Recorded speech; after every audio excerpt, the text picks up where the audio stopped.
नमस्कार दर्शक बंधु, आज आम सत्यपथरे शुणा राजद्वारे आमरण अन्वेषण। प्रजा मानकर किसी असुविधा हेले से तो राजा द्वारा अमरण अन्वेषण करेंगे। आज्ञा निश्चिंत किसी भित्तिरिया कथा थी नाई ना राजा द्वारे कहीं किए बसबे। बढ़िया कथा टे कहल, भित्तिरिया कथा नहेले राजद्वार पर्यंत जीवे कहीं। आज्ञा रोड उपरे बसता कि आउ कौटा आमरण अन्वेषण करेंगे कि कौन भित्तिरिया कथा पड़ा राजा दुआर मुहर बसिले यही तो। आज्ञा कौन अच्छी दर्शक बंधु आपण मैंने भी भावुवे आमे भाइया मीडिया होकर जाए राजा पाखे पहुँचे किए थे जी जाए डायरेक्ट राजा पाखर पहुँचिकी आमरण अन्वेषण कले कौन भितर कथा थिला निश्चित तो जाना। ता पूर्व आसतु आम भी दुईबार भगवान नाम संकीर्तन करवा। हरि भज हरि भज भाई रे, हरि नाम भजुथिले मुक्ति मिलाई रे। हरि भज हरि भज भाई रे, हरि नाम भजुथिले मुक्ति मिलाई रे। सत्य पथे चाली सत कर्म करी बाल्य कालु धर्म कले ए मानव जीवन सफल होई पुनर्जन्म ताकु मिले। मन पुनर्जन्म ताकु मिले। हरि नाम भजुथिले, हरि नाम भजुथिले तारी जीव तू ही रे। हरि भज हरि भज हरि भज हरि भज हरि भज भाई रे, हरि नाम भजुथिले मुक्ति मिलाई रे। हरि भज हरि भज हरि भज भाई रे, हरि नाम भजुथिले मुक्ति मिलाई रे। संध्या समय यही समय काश्मीर जे राजा थिले जशस्कर सी मध्य संध्या सारिले। संध्या सारिला परे महारानी कहिले भोजन प्रस्तुत होइछि, आस भोजन करिवो। जेतोले राजा जाई भोजन करिया पई बसंती हठात भीतर मंत्री आसी पहुँचिले। जे दूत खबर देइछंती जे राजद्वार रे जड़े पंडित आमरण अन्वेषण करने आसी पहुँच जाइए। मुझे जेते पचारुची अरे कौन अच्छी कथा मते कुह कले तुमको कहीं कह मुझे कहि राजा को कहि राजा जे पर्यंत मो कथा शुणी ना मु मरिया पर्यंत आमरण अन्वेषण ये करी मरिया पर्यंत मु आमरण अन्वेषण करी। राजा जहाँ खाई बसी थिले उठिले टिके कहले मु राजा। आज्ञा राजांकर काम आला प्रजार सुख दुख रे भाग्य हम। आज्ञा कौन असुविधा है समस्या समाधान करेंगे ये होचंदी राजा। जेतले आसी देखती जड़े पंडित दुआर मोरे बसी किछि कहा कथा शुणिबी नहीं। राजा आसी मु राजा को कहबी मु कौन पाई अनशन करिछि। राजा आइले बढ़िया करी कहले आज्ञा पंडित आज्ञा नमस्कार मते कहतु एमिति कौन काम पड़िला जे आपण कहा को कहि परिबेनी मते कहिबे आ मो द्वार रे आमरण अन्वेषण करिवे। मो राज्य कर्मचारी माने किछि कहिसेंती कि आपण को कहले ना। आउ कि अश्लील भाषा आपण गाली देछि कहले ना। किए किछि छड़े नहीं जाइछि कहले ना। आउ कौन असुविधा पड़िला जे आपण एभली गोटे निष्पत्ति नेले मो द्वार रे आमरण अन्वेषण करे मुझे एमती करिया देविनी। जदि किछि हजि जाइछि मु देई देबी, जदि कहीं किछि अपमान करछिन मु ताको सजा सुनाइबी। तो मते कुह कौन पाई तुम्हें आमरण अन्वेषण करिया पई बाहरिल। पंडित कहले ए आपण कराई जारे अधर्म पसिछि राजा माने अधर्म को धर्म मानुछि। जय जय जगन्नाथ जय जगन्नाथ जय जय जगन्नाथ जय जगन्नाथ। ए जदि आपण उचित न्याय न करंती हमारा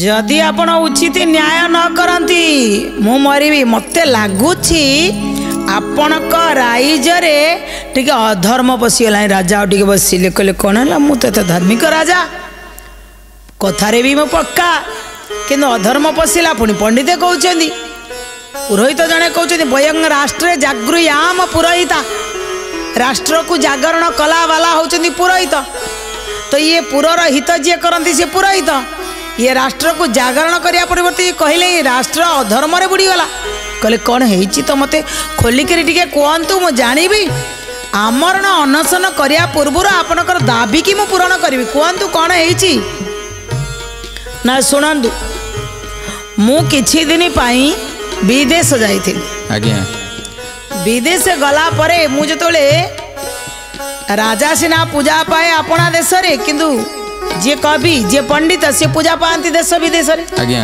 तो मु सेही अनुसार बाहर को टिके गली मो पांडित्य देखिया पाई मु जोटी बाहर फरेन रे बा विदेश रे जतले पांडित्य देखैली बा कोनोसी सेही भली कार्य कली तो मते स्वर्ण मुद्रा मिलिथिला आज्ञा 100टा स्वर्ण मुद्रा जेते बळे मु गच्छित करी रखिली आज्ञा हठात मो पाखे खबर पहुँचला आमर जो राज्यटा सी तार स्वावलंबन करी जाइछि निजे निजे तार आत्मिक प्रगति आत्मनिर्भरशीलता प्रजा माने भारी खुशी रे अछन आउ मु जितबले सो देशर सो राज्यर एते उन्नति मो भितरे पशिगला मु जानिली अरे मो देश रे बा मो राज्य रे एते बढ़िया व्यवस्था अच्छी तो राजा जी मानिया को पड़ो सी जो समस्तंकर आत्मनिर्भरता आत्मनिर्भरशीलता केमिति हेबे जतबले चिंता कले मु एठी काई रहबी जाउची पळेबी मु यही कथा चिंता करी मुसी जो 100 स्वर्ण मुद्रा थिला ताको गोटे मुणी रे भर्ती कली आज्ञा मु कहली आउ ये भलिया प्रशंसा सुनी सारिला परे देश प्रीति कहार आज्ञा रही राजा पूरा शुणुचंदी हाँ ठीक कहते से राजा को कहते ए विदेश को मु जाइथिली स्वर्ण मुद्रा सहे आनिली स्वर्ण मुद्रा सहे आनिली स्वर्ण मुद्रा सहे आनिली काश्मीर स्वदेश होइछि आत्मनिर्भर होइअछि आत्मनिर्भर होइअछि आत्मनिर्भर होइअछि ये बड़ी प्रशंसा मु सुनी फेरी आसिली राजे पुणी फेरी आसिली राजे पुणी फेरी आसिली राजे पुणी कहले आज्ञा ये भली जेतबले काश्मीरी मो स्वदेशर आत्मनिर्भरतार शब्द मो काने रे बाजिला कहली फेरी जाटा बढ़िया मु आज्ञा आसिली कि से जो 100 स्वर्ण मुद्रा मु जो रखी ताकू गोटे मुणी रे भर्ती कली कहीं ना ये फरेन ये विदेश पैसा मुझे मो स्वदेश को लेकिन जीवी ये भाव रखिकी मु आज्ञा आसिली आसिक जो पहुँची गली काश्मीर रे मत भारी बढ़िया लगिला किंतु मत थकी जाइली क्लांत हो जाइली मु गोटे गाँ ना थिला लवणाश्च ग्राम रे मुझे भाविली ये विश्राम नवापाई गोटे कूओ थिला आज्ञा से कूओ पाखे चौतरा करा जाइथिला मु कहा घर को कहीं जीवी मु भाविली चौतरा पर टिके बसी जीवी कि मुझे चौतरा पर बसिक गोटे कौन भाबू भाबू हठात मो असावधानता पाई मो हाथरू से 100 स्वर्ण मुद्रा ना से कुआरे ही गाड़ी पड़ेला आज्ञा ना मत किए ठेली दिला ना किए मारी दिला किसी ना आपे आपे पूरा गली पड़ला मु आज्ञा पूरा भांगी पड़िली दुखरे कहली जीवन तमाम जो कमाई ଏ କୂଅରେ ଗଳି ପଡ଼ିଲା। ମୋ ମନଟା ଆଜ୍ଞା ଭାରି ଦୁଃଖ ହେଲା। କହିଲି ଜୀବନ ହାରିଦେବି ଆଉ ରଖିବିନି, ସବୁ ତ ସମ୍ବଳ ଗଲା। ଏ ଦୁଃଖୀ ଜୀବନ ବଞ୍ଚିବା ଅପେକ୍ଷା ଏ ଜୀବନକୁ ହାରିଦେବାଟା ବଢ଼ିଆ ହେବ। ଦର୍ଶକ ବନ୍ଧୁ, ବେଳେବେଳେ କ'ଣ ହୁଏ ନା ହଠାତ୍ କିଛି ଜିନିଷ ଜୀବନରେ ଘଟେ। ଏମିତି କିଛି ସମୟ ଆସେ ହଠାତ୍ କିଛି ଗୋଟେ ଘଟିଯିବ, କିନ୍ତୁ ଏ ଘଟିବାରୁ ସୁରକ୍ଷା ଦେବା ପାଇଁ ଭଗବାନ ଥାନ୍ତି। କିନ୍ତୁ ଆ ଭିତରେ କେତେ ଜଣ ଥାନ୍ତି ହଠାତ୍ ଯେଉଁ ଜିନିଷ ଘଟେ ଆତ୍ମହତ୍ୟା କରିବା ପାଇଁ ବାହାରି ପଡ଼ନ୍ତି। ଜୀବନ ରଖି ଲାଭ ନାହିଁ। ଘରଣୀ ଏଇନା କହିବ ଏତେ ଦିନ ଯାଇଥିଲ କିଛି ସଞ୍ଚିତ କରି ଆଣିଲନି, ଆରେ ମୋ ଛୁଆମାନଙ୍କ ପାଇଁ କିଛି ଆଣିଲିନି, ତାକୁ ନେଇକି ରୋଜଗାର କରି ଗୋଟେ ବିଜନେସ୍ ବଢ଼େଇଥାନ୍ତି, ତାହା ବି କରିପାରିଲିନି, କ'ଣ କରିବି? ମନଟା ବଡ଼ ଦୁଃଖ ହେଲା। କହିଲି ଆତ୍ମହତ୍ୟା କରିଦେବି। ଯା, ଯେମିତି ମୁଁ ଡେଇଁବା ପାଇଁ ବାହାରୁଛି ହଠାତ୍ ସେ ଗ୍ରାମର 3 ଜଣ ଲୋକ ଯାଉଥିଲେ। ଜଣେ ଧରି ପକେଇଲା, କହିଲେ ଭାଇ ଭାଇ ଭାଇ ଇଏ କ'ଣ? ଆରେ ଡେଇଁବ କାହିଁକି କୁହକୁ? କହିଲେ ନା ଛାଡ଼ ମତେ। କହିଲେ କ'ଣ ହେଇଛି ତ କୁହ। ଆଜ୍ଞା। ଆରେ ରାଜା ଯଶସ୍କରଙ୍କର ରାଜ୍ୟରେ ପୁଣି ଜଣେ ଆତ୍ମହତ୍ୟା କରିବ? ଏଭଳିଆ ରାଜା ଥାଉ ଥାଉ। ମୁଁ କହିଲି ମୋର ସବୁ ଯେତେ ପଇସା ଆଣିଥିଲି ସବୁ ଏଇଠି ଗଳି ପଡ଼ିଲା, ମୋ ଜୀବନ ତମାମ କମାଇବା ଏଇଠି ଗଲା। କହିଲେ କ'ଣ ହେଇଛି? ପୁରା ସ୍ଥିର ମସ୍ତିଷ୍କରେ କହିଲେ କ'ଣ ହେଇଛି? ତାଙ୍କୁ ମୁଁ ଆଜ୍ଞା ସବୁ କଥା କହିଲି। ତାଙ୍କ ଭିତରେ ଜଣେ ଟିକେ ସାହସୀ ଥିଲା, କୂଅରେ ପଶିବାର ତାର ଦମ୍ ବି ଥିଲା। ସେ କହିଲା ଯଦି ମୁଁ ପଶିକିରି କାଢ଼ିଦିଏ ଆଜ୍ଞା ତ କେତେ ଟଙ୍କା ଦେବ? ମୁଁ ଆଜ୍ଞା ଯେତେବେଳେ ସବୁ ପଳେଇ ଯାଉଛି ମୁଁ କହିଲି ଆଣିବ ଯାହା ଗୋଟେ ଭାବିବ ମୋତେ ଦେବ। ଆଉ ତମେ ଆଣି ସାରିଲା ପରେ ଖୋଲିବା, ଯାହା ଭାବିବ ତମେ କିଛି ରଖି ମୋତେ କିଛି ଦେବ। ଆଉ କହିଲେ ସେ ଲୋକ କ'ଣ କଲା ନା ସାଙ୍ଗେ ସାଙ୍ଗେ କୂଅକୁ ଡେଇଁଲା। ଆଜ୍ଞା। କୂଅକୁ ଡେଇଁକିରି ବାକି 2 ଜଣ ଉପରେ ଠିଆ ହେଇଛନ୍ତି, ମୁଁ ବି ଉପରେ ଠିଆ ହେଇଛି, କିନ୍ତୁ ସିଏ କୂଅକୁ ଡେଇଁ ମୁଣିଟାକୁ ପାଇଗଲେ। ସେ କୂଅ ଭିତରେ ଥାଇକିରି ଦେଖି ପକେଇଲେ, କହିଲେ 100ଟା ସ୍ୱର୍ଣ୍ଣ ମୁଦ୍ରା। ହାୟ, ଲୋଭ ଆସିବ ନା? 101 ଯୋଡ଼େ ହେଇଛି। 100ଟା ଦେଖିଲା ପରେ ଲୋଭ ଆସିବ ନା? ଆଜ୍ଞା। ଭାଗବତରେ ଆଜ୍ଞା କୁହାଯାଇଛି, ଏ ଲୋଭରେ ନର ଅନ୍ଧ ହୋଇ ହୋ ଅନ୍ୟାୟ କରମ କରାଇ ହୋ ଭୋଗିଲେ ଭାଗ୍ୟ ସେ ମଣାଇ ହୋ ତାଠାରୁ ପାପି କେହି ନାହିଁ ହୋ ଗୋବିନ୍ଦ ଗୋବିନ୍ଦ ଗୋବିନ୍ଦ ଗୋବିନ୍ଦ ମଧୁ ଗଲୁଛି ମକରନ୍ଦ ଗୋବିନ୍ଦ। ଯେତେବେଳେ ଲୋଭରେ ମଣିଷ ପଡ଼ିଯାଏ, ଲୋଭରେ ନର ଅନ୍ଧ ହୋଇ ଅନ୍ୟାୟ କରମ କରାଇ। ଯେତେବେଳେ ଆଜ୍ଞା ପଇସାକୁ ତ ସମସ୍ତଙ୍କର ଲୋଭ, ପୁଣି ସୁନା ପଇସା ଆହୁରି ଲୋଭ। ଆଜ୍ଞା। କହିଲେ ସେ କ'ଣ କହିଥିଲା ଲୋକଟା? କହିଲା ଯାହା ପାଇବ ସେଇଆ ଦେବ, ଏହା ତ କହିଥିଲା। ଆଜ୍ଞା। ଠିକ୍ ଅଛି, ଟଙ୍କା 2ଟା ଦେଇଦେବି, ଏଇଟା ଗୋଟେ ବଡ଼ କଥା। 98 ମୁଁ ରଖିଦି, ପାଣି ଭିତରେ ମୁଁ ପଶିଲି, ତାର ସବୁ ଏଇନା ଯାଇଥାନ୍ତା ନା ନାଇଁ? ବୁଦ୍ଧି ତୀକ୍ଷ୍ଣ ବୁଦ୍ଧି, ଆଉ ସିଏ କ'ଣ ଦେବ? 98 ଏପଟେ ରଖିକି ସେପଟେ 2 ଦେବ। କହିଲା ପରା ଯୁଆଡ଼େ ତ 2 ପାଇବ ନା, ତ ଏଥିରେ ଅସୁବିଧା କ'ଣ ଅଛି? କହିକିରି ଉପରକୁ ଆଇଲା। କହିଲା ଯେତେବେଳେ ଉପରକୁ ଆସିଲା ଆଜ୍ଞା ମୋତେ 2ଟା ଦେଉଛି, କହୁଛି ତୁ 2ଟା ନିଏ, 98 ମୋର। ମୁଁ କହିଲି ଭାଇ ଅନ୍ୟାୟ ହେଉନି? କହିଲେ ଇଏ ରାଜା ଯଶସ୍କରଙ୍କର ରାଜ୍ୟ ଭାଇ, ବଚନରେ ପୁରା ପକ୍କା। ଆମେ ଯାହା କଥା ଦେଇଥାଉ ତାକୁ ପାଳନ କରି ରଖୁ।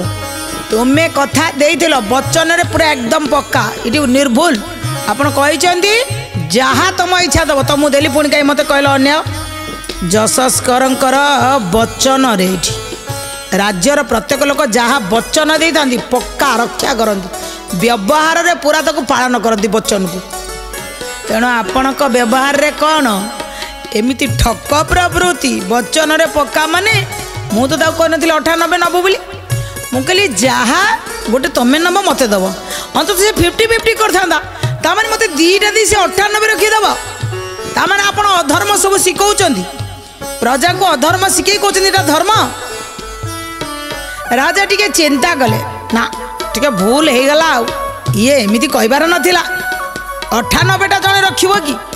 ତାଙ୍କର ପ୍ରାପ୍ୟ। କହିଲେ ହଉ ଯାହା ହେଇଛି ହେଇଛି, ଛାଡ଼। ଶୁଣ ଆପଣ ଆସନ୍ତୁ, खाई पीकि आज विश्राम नियंतु मु सत्य कहूची काली सकाळे आपण को न्याय देवी एथरे किछि द्विधा नाही आपण खांतु विश्राम नियंतु आपणकर जीए नेई ना मु डका करेबी एटा गोटे कथा तो ठीक अछि पंडित को भीतर को नहीं गले भीतर को नहीं सारी खाया पिया को देले खाई सारे कले विश्राम नियंतु पंडित सेवा भी राजा कले राति पाहिला राजा कले जाओ से जो गाँव जो तीन जन आंकर कूअरु काढ़ी टंकार मुणिकी से तीन जन को खबर देके आसवे आज राजसभा बसवे सभारे समस्ते बसवे उत्तर रखिए कहीं 98टा नहीं कहीं 2टा फेर दूत जा खबर कर दे आला जे राजा कही तुम 3 जन जाक आज सभा को आसव सी 3 जन बढ़िया कि पूरा पक्का सज हो सब आसीगले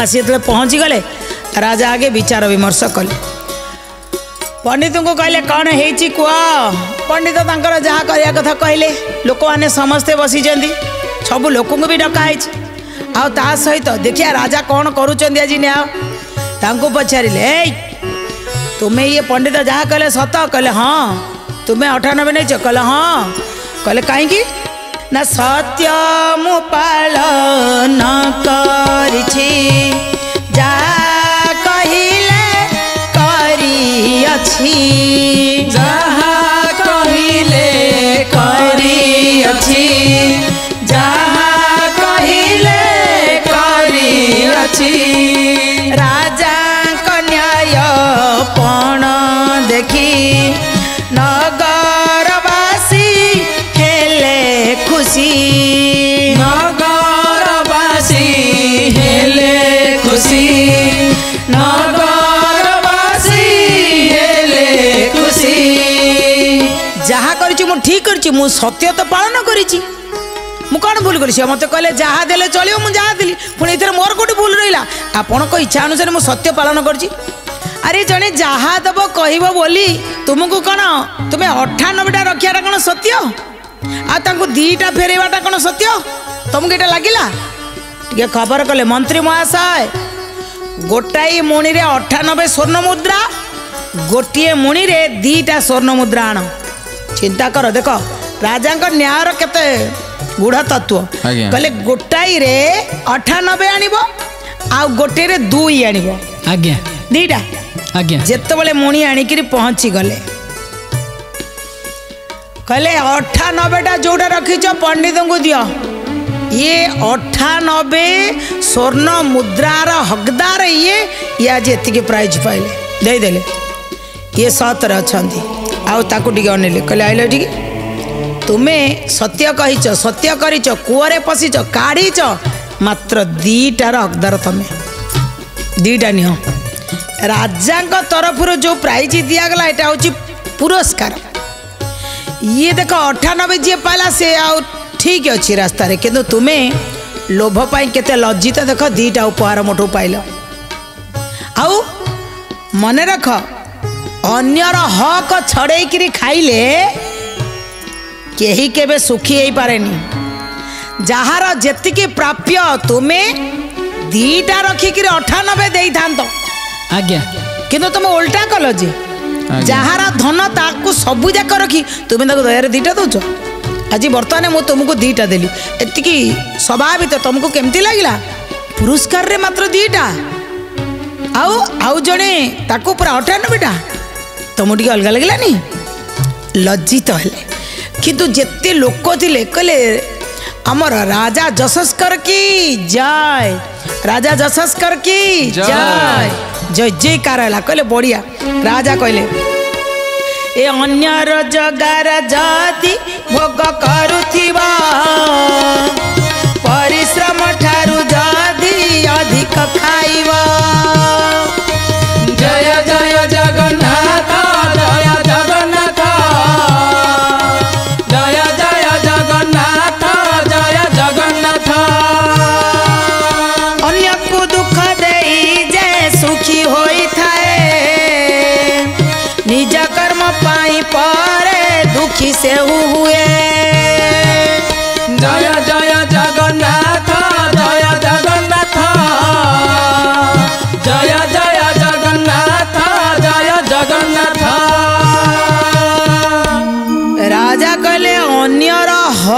को जदि कहीं छड़े खाए कहीकि सुखी हुए दर्शक बंधु केते महत्व जिनिस आम जेते भी अच्छा ऊपर महलार नहीं तल महला पर्यंत अन्यर हक एटा आज्ञा आई गोटे काम पाई ये काम रे जो माने सहयोगी करिसेंती तांकर जति हक अछि आमे समस्त हक को छाड़ दे जदि समस्त हक आमे खाईदबा ताले जीवन रे केबे सुखी होबनी सेथि भाई जहार जति प्राप्यता प्राप्य दे दियो आमे भाई जेतिकी अच्छी सेतिक रे शांति रे रहया राजा कहउछन्ती अन्यर हक खाई ना के केबे सुखरे थिला ना सुखरे रहइबो एबे लज्जित हेले लोक जनक कहले मु राजा ना कही सत्य कहीकि वचन रे पक्का हो पारिनी लज्जित होकर फेरी गले किंतु पुरोहित पंडित कहले मानिया को पड़ो राजा तुमर विचार को मानिया को पड़ो आ मु जानी तुम्हें न्याय ठीक दब मु आमरण अनशन करिया पूर्व सबुदिन पाई मो